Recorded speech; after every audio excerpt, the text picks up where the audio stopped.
இலங்கை வாழ் தமிழ் பேசும் சொந்தங்கள் அனைவருக்கும் காலை வந்தனங்கள். அஸ்ஸலாமு அலைக்கும் வரஹ்மத்துல்லாஹி வபரகாத்துஹு. கனடாவின் பிரிட்டிஷ் கொலம்பியா மாகாணத்தின் வாங்கூவர் மற்றும் அதன் சுற்றுப்புறத்தில் இருந்து இந்த இனிய காலை பொழுதில் உங்களை சந்திக்கும் நான் சட்டத்தரணி ஷிஹார் ஹசன். குறிப்பிட்ட சில காலம் உங்களை வீடியோக்களின் மூலம் சந்திக்க சந்தர்ப்பம் கிடைக்கவில்லை.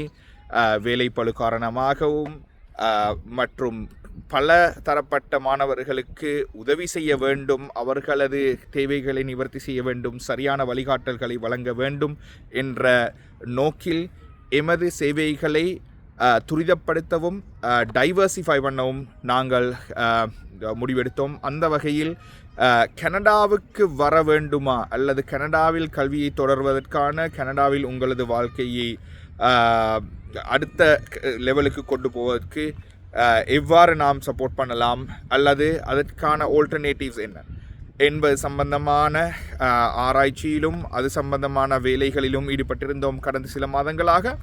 அந்த வகையில் எங்கள்கிட்ட பலர் கேட்ட கேள்விதான், சார் கனடாவுக்கு இப்போ வரையலாதா? கனடாவுக்கு வரலாம், ஆனால் ஏன் கனடா வீசாஸ் இப்போது முந்தைய மாதிரி படுறது இல்லைன்ற சம்பந்தமாகவும் அது புதிதாக நாங்கள் ஸ்டார்ட் பண்ணி இருக்கிற சில விஷயங்களை உங்களோடு நாங்கள் ஷேர் பண்ணி கொள்றதுக்காகவும் தான் இந்த வீடியோவை போடுறேன். இது கொஞ்சம் லாங் வீடியோவாக இருக்கலாம், ஆனால் இது சம்பந்தமாக உங்களது கருத்துக்களை எதிர்பார்த்து கொள்வதோடு உங்களுக்கு அறிவூட்டுவதற்காகவும் உங்களை இந்த ஜேர்னியில் இணைத்துக் கொள்வதற்காகவும் தான் இந்த வீடியோவை நான் போடுறேன். முதல் கேள்வி, கனடாவுக்கு வரலாமா? கட்டாயம் வரலாம், ஆனால் முந்திய மாதிரி வீசாஸ் படுறதில்லை. அதுக்கு பல காரணங்கள். முதலாவது காரணம் என்னென்னா, கடந்த ஜஸ்டின் ட்ரூடோ பிரதமராக இருக்கும் போது கடந்த 2021 ஆண்டிலேருந்து 2024 வரையில் அன்சஸ்டெயினபிளாக சரியாக பிளான் பண்ணப்படாத வகையில் ஸ்டூடெண்ட்ஸை இங்கே எடுத்ததுனாலையும் இமிக்ரண்ட்ஸை எடுத்ததுனாலையும் பல நாட்டுகளில் இருந்து இந்த நாட்டுக்கு அகதிகளாக பலர் வந்ததுனாலையும், அடுத்தது பொய்யாக அகதிகள் என்று சொல்லி இங்கே வந்து விசிட்டர் வீசாலையும் ஸ்டூடெண்ட்ஸ் வீசாலையும் வந்து பொய்யாக ரெஃப்யூஜி அடிக்கிறது சொல்லுவாங்க. அகதி அந்த ஸ்டேட்டஸ் கோருபவர்களுடைய எண்ணிக்கை கூடுறதுனாலையும் இந்த நாட்டில் ஹெல்த் கேர்லேயும் ஹவுசிங்லேயும், அதாவது வதிவிடம் சம்பந்தமாகவும் ஹெல்த் கேர் சம்பந்தமாகவும் இருந்த பிரச்சனை, அதாவது பற்றாக்குறை காரணமாக இதுக்கு மேலேயும் அவங்கள எடுத்தால் இங்கே நாட்டில் ஏற்கனவே வாழ்கிறவங்களுக்கு வதிவிடம் இல்லாமல் போகும், வீடு இல்லாமல் போகும், ரெண்ட் கட்டலாத அளவுக்கு ரெண்ட் அமௌண்ட் கூடும்ன்ற அந்த சிக்கல் வந்ததுனால இந்த புதிதாக வீசாஸ் கொடுக்கறத கணிசமான அளவு குறைச்சிட்டாங்க. அந்த வகையில் இப்போ வீசாஸ் படுறது வந்து இலங்கைக்கு முந்தி ஒரு 152% பட்டு கொண்டிருந்தது. 2024 கணக்குப்படிக்கு நான் நினைக்கிறேன் 15லிருந்து 22% தான் படுது. அதில் இன்னொரு முக்கியமான காரணம்தான், ரெஃப்யூஜீஸ் அடிக்கிற கூட்டத்தில் எங்கட நாடு இலங்கை, அது உங்களோட பர்சனல் சாய்ஸ். யாரும் ரெஃப்யூஜி வந்து அடிக்கிறேன்னு இருந்தால் அதை பற்றி நான் எந்த கமெண்ட்டும் பண்ண வர இல்லை.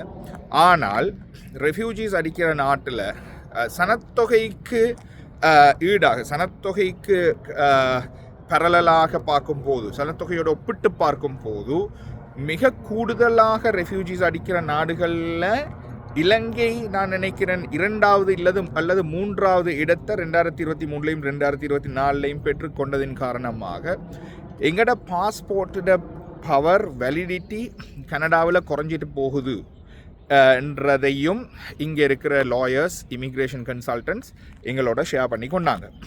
ஸ்டூடெண்ட்ஸாக வாரது, விசிட்டர் விசாவில் வாரது, நான் நினைக்கிறேன் 2023 மட்டும் 4900 பேர் விசிட்டர் வீசாலையும் ஸ்டூடெண்ட்ஸ் வீசாலையும் வந்து ரெஃப்யூஜிஸ் அடிச்சுண்டு. ஆனால் அதே நேரம் இந்தியாவில் அவ்வளோ பெரிய நாட்டில் மொத்தமாக ரெஃப்யூஜி அந்த வருஷத்தில் அடித்தது எனக்கு ஞாபகப்படுத்தி நான் நினைக்கிறேன் 19,000. அப்போ சனத்தொகைக்கு ஒப்பீட்டில் ஆக கூடுதலாக ரெஃப்யூஜி அடிக்கிறாக்களோட நம்பர்ஸ் எண்ணிக்கை கூடினன்றதுனாலையும் இலங்கைக்குரிய வீசா படுற வீதம் நன்றாக குறைஞ்சிருக்கிறன்றது நான் இமிக்ரேஷன் கன்சல்டன்ட்ஸ் மற்றும் லாயர்ஸ் ஊடாக அவதானிச்சேன். அதே நேரம் கனடாவுக்கு இப்போ வாரது இல்லாட்டி கனடாவோட ஸ்டூடெண்ட் வீசாஸ் ட்ரை பண்ணுறது எந்தளவு சாணக்கியமானதுன்றது உங்களோட ஒவ்வொருத்தரோட அப்ளிகேஷன்ஸை பொறுத்து. உங்களோட வயசு 30 வயசுக்கு கீழே இருக்குதுண்டா, நீங்கள் ஒரு மாஸ்டர்ஸ் டிகிரிக்கு வாரண்ட் இருந்தீங்கண்டா, ஃபேமிலியோட வாரண்ட் இருந்தீங்கண்டா, உங்களோட ஃபைனான்ஷியல் ஸ்டேட்டஸ் நல்லா இருக்குதுன்னு இருந்தால் உங்களுக்கு வீசா படுற வீதம் கூட.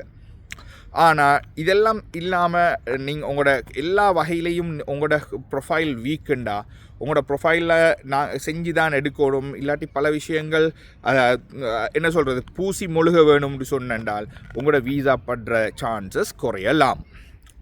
ஆனால் இது என்னதான் நல்ல ப்ரொஃபைலாக இருந்தாலும் இங்கே இருக்கிற இமிக்ரேஷன் கன்சல்டன்ட்ஸ் கூட மிகவும் என்ன சொல்கிறது ஃப்ரஸ்ட்ரேட் ஆகிற ஒரு விஷயமாக சொன்னது என்னென்னா, நல்ல ப்ரொஃபைல்ஸ் கூட ரிஃப்யூஸ் பண்ணி விட்டுட்டு அதுக்கு ஏதாவது ஒரு தமிழில் சொல்லுவாங்க மொக்க காரணம்ண்டு, அப்படியான ஒரு காரணத்தை சொல்லியிருக்கிறாங்கன்னு சொல்லி இமிக்ரேஷன் கன்சல்டன்ட்ஸ் எங்களோட ஷேர் பண்ணிக்கொள்கிறாங்க, வீடியோஸ்லேயும் சொல்கிறாங்க. அந்த வகையில் கனடாவோட மவுசு குறையல்ல, ஆனால் இப்போ இருக்கிற கல நிலவரம் கொஞ்சம் சாதகமாக இல்லைன்றதுனால ஏண்ட சஜஷன் ஏண்ட அட்வைஸ் என்னென்றால், உங்களோட ப்ரொஃபைல் பெஸ்ட்டாக இல்லைன்னு இருந்தால், உங்களோட ப்ரொஃபைல் அதாவது எந்த ஒரு குறைபாடும் இல்லாத ப்ரொஃபைலுன்னா மட்டும் கனடா வீசாக்கு நீங்கள் இப்போதைக்கு அப்ளை பண்ணுங்கன்றது தான் ஏண்ட அட்வைஸ். Canada student visa. அதே நேரம் மற்ற வீசாஸ் பற்றி நான் இது பண்ண போகிறதில்லை. இது ஸ்டூடெண்ட் வீசா சம்மந்தமாக நான் இமிக்ரேஷன் அட்வைஸ் தரதில்லை. நான் இமிக்ரேஷன் கன்சல்டன்ட்ஸோட லாயர்ஸோட நாங்கள் பர்சனலாக கண்டக்ட் பண்ணது, இன்டர்நெட்லேருந்து கெதர் பண்ணின இன்ஃபர்மேஷனை வச்சு நான் உங்களுக்கு தார ஒரு ஐடியா அண்ட் அட்வைஸ். அதே நேரம் மிக எக்ஸைட்டிங்கான ஒரு நியூஸை நாங்கள் உங்களோட ஷேர் பண்ணிக்கொள்ள போகிறோம். கனடா இல்லைன்றதுக்காக, கனடாவில் வீசா படுறது குறைவுன்றதுக்காக உலகத்தில் யாரும் ஸ்டூடெண்ட்ஸ் மைக்ரேஷனை குறைக்கிறது இல்லை, சரியா? அதனால் நாங்கள் ரம்யாட் குரூப் ஒரு மிக முக்கியமான அடுத்த வெஞ்சரில் நாங்கள் எங்களோட சேவைகளை பலப்படுத்துறதுக்காக இறங்கி இருக்கிறோம். அந்த வகையில் யூகேட சில டாப் ரேங்க் யூனிவர்சிட்டிஸோட கனெக்ட் ஆகிறதுக்கு எங்களுக்கு சந்தர்ப்பம் கிடச்சிருக்குது. அதில் சில யூனிவர்சிட்டிஸ் நாங்கள் கதைச்ச யூனிவர்சிட்டிஸில் அவங்களோட ரெப்ரசன்டேட்டிவ்ஸோட கதைச்சதில் எங்களுக்கு விளங்கினது என்னென்னா, உங்களுக்கு இங்கிலீஷ் டெஸ்ட் இல்லாமல் பேச்சுலர்ஸ் டிகிரி இருந்தால், அந்த பேச்சுலர்ஸ் டிகிரியோட உங்களுக்கு ஓ லெவலில் இங்கிலீஷில் பி இல்லைண்டா சி இருந்தால், அதோட ஐஎல்ஸ் இல்லாமல் இங்கிலீஷ் டெஸ்ட் இல்லாமல், அப்படி இல்லை ஒரு சில யூனிவர்சிட்டிஸில் நீங்கள் உங்களோட டிகிரிஸை இங்கிலீஷ் மீடியமில் செஞ்சிருந்தால் உங்களுக்கு ஐஎல்ஸ் இல்லாமல் இங்கிலீஷ் டெஸ்ட் எதுவும் இல்லாமல் உங்களுக்கு யூகேக்கு மாஸ்டர்ஸ் டிகிரிஸுக்கு போகலாம். அதே நேரம் நாங்கள் அடுத்த சேவையாக அயர்லாந்து நாட்டில் இருக்கிற பல யூனிவர்சிட்டிஸோட கனெக்ட் ஆகிறதுக்கான சந்தர்ப்பமும் கிடைச்சிது. அந்த வகையில் அயர்லாந்துக்கு உரிய சில நாடுகளில் உங்களுக்கு டுவலிங்கோன்ற ஒரு ஈஸியாக செய்யக்கூடிய ஒரு டெஸ்ட் இருக்குது, இங்கிலீஷ் டெஸ்ட் உண்டு. அதனூடாக உங்களுக்கு அயர்லாந்து நாட்டுக்கும் செல்லலாம். அதே நேரம் நீங்கள் ஃபேமிலியோட வாரண்ட் இருந்தால் அயர்லாந்து நாட்டுக்கு ஃபேமிலியோட போக இயலாது. மாஸ்டர்ஸ் டிகிரிஸுக்கு போகலாம், பேச்சுலர்ஸ் டிகிரிஸுக்கு போகலாம். இது யூகேலேயும் பேச்சுலர்ஸ் டிகிரிஸுக்கு போகலாம். ஆனால் உங்களுக்கு அயர்லாந்து நாட்டுக்கு ஃபேமிலியோட போகலாது, யூகேக்கு பேச்சுலர்ஸ் டிகிரிக்கு போகலாது. சாதாரணமாக எல்லாரும் செய்கிற மாஸ்டர்ஸ் டிகிரிஸுக்கு ஃபேமிலியோட போகலாது இப்போதைக்கு இருக்கிற வீசா கண்டிஷன்ஸ் படிக்கி. ஆனால் நீங்கள் ரீசர்ச் மாஸ்டர்ஸ் டிகிரி ஒன்று செய்கிறேன்றால் எங்களுக்கு உதவி செய்யலாம், உங்களுக்கு ஃபேமிலியோட போகிறதுக்கும். அதோட அயர்லாந்து நாட்டிலையும் யூகேலையும், யூகேன்றது உங்களுக்கு தெரியும், இங்கிலாந்து இல்லை பிரிட்டன், வேல்ஸ் அண்ட் ஸ்காட்லாண்ட் சேர்ந்து இருக்கிற நாடு. யூகேல உங்களுக்கு இருக்கிற எங்களோட கனெக்டாக இருக்கிற யூனிவர்சிட்டிஸில் ஃபேமிலியோட செட்டில் ஆகிறதுக்கான ரீசர்ச் மாஸ்டர் டிகிரிஸ்க்கும் உங்களை அனுப்புறதுக்கான வழிகளை எங்களால் செஞ்சு தர முடியுன்ற எக்ஸைட்டிங் நியூஸை நான் உங்களோட ஷேர் பண்ணிக்கொள்கிறேன். அதே நேரம் நீங்கள் எங்களோட தொடர்பு கொள்ளணும்டால்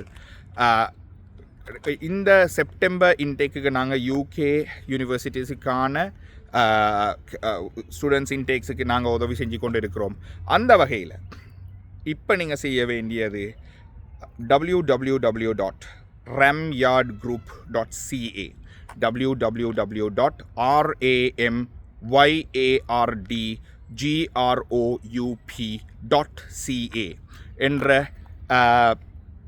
இணையதளத்துக்கு போயிட்டு அங்கே ஃபார்ம்ஸ் இருக்குது. அந்த ஃபார்மில் உங்களோட பேரையும் டீட்டெயில்ஸையும் கொடுத்து நீங்கள் ரெஜிஸ்டர் பண்ணி கொண்டீங்கண்டா எங்களோட ஒரு ரெப்ரசன்டேட்டிவ் இல்லை நான் உங்களை கான்டாக்ட் பண்ணி உங்களோட அடுத்த எஜுகேஷன் ஜேர்னியை உங்களோட ஃபேமிலியோடையோ இல்லாட்டி தனியாகவோ உங்களோட bachelors degrees, masters degrees and பிஹெச்டிஸுக்கு யூகேக்கு அனுப்பி அதனூடாக உங்களோட கல்வியையும் வாழ்க்கையோட அடுத்த ஸ்டெப்பையும் எடுக்கிறதுக்கும், அடுத்தது போஸ்ட் ஸ்டடி வீசா படித்ததுக்கு பிறகு ஒர்க் பண்ணுறதுக்கான போஸ்ட் ஸ்டடி ஒர்க் பர்மிட் எடுக்கிறதுக்கான வழிகளையும் உங்களுக்கு சொல்லித்தரலாம்.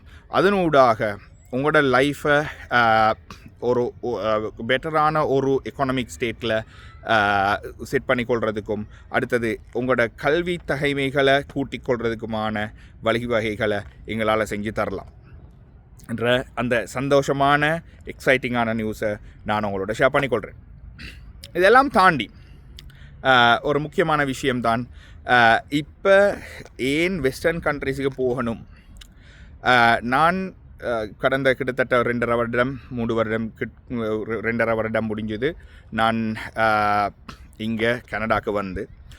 வெஸ்டர்ன் கண்ட்ரீஸில் இருக்கிற மிக முக்கியமான ஒரு விடயம் தான் என்னென்னா, நாட்டில் நடக்கிற இந்த சின்ன சின்ன விஷயங்கள் எல்லாம். எங்களோட காலையில் பாருங்கள், இலங்கையில் பார்த்தீங்கன்னால் எழும்பினா காலையிலே முதலாவது விஷயம் வந்து என்ன நடக்கிறேன்டா, ஏதாவது கொலை, எங்கேயாவது கொள்ளை, ஜனாதிபதியோட இதில் வந்து ஏதாவது இப்படி ஒரு பிரச்சனை, இல்லாட்டி கேஸ் ஒன்று ஃபைல் பண்ணியிருக்குது, யாராவது ஃபார்மர் பொலிட்டிஷியனோட பிரச்சனை, இப்படி ஏதாவது காலையில் நெகட்டிவான விஷயங்கள் மட்டும்தான் நாங்கள் நியூஸை போட்டால் கேட்குறோம். அதுலேயும் பஸ்லேயும் 3வீல்லையும் போக்கொள்ளையும் இந்த நியூஸை போட்டுட்டு வருவாங்க.